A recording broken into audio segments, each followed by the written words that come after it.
እንዴ አንቺ ሴትዮ እንዴ ምንድን ነሽ? ሃይ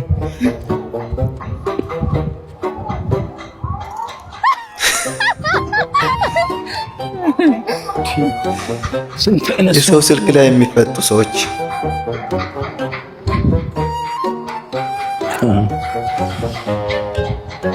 መልሰው እና ይሄኛውን አላየሁትም።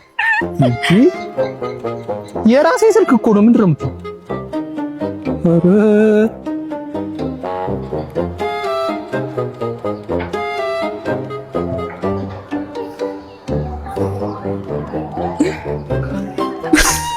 እንዴ አንቺ ሴትዮ እንዴ ምንድን ነሽ? እንዴ ከየት ነው የመጣሽብኝ? እንዴ እውነት ግን እንደዚህ ያለ የሰው ስልክ ላይ እንደዚህ የሚፈጠውና እንደዚህ የሚያስቸግር ሰው አለ? አይ ዶንት ኖ። እኔ አላጋጠመኝ። እኔውስ ላይክ ሼር ማድረግ እንዳትረሱ። ቴንክ ዩ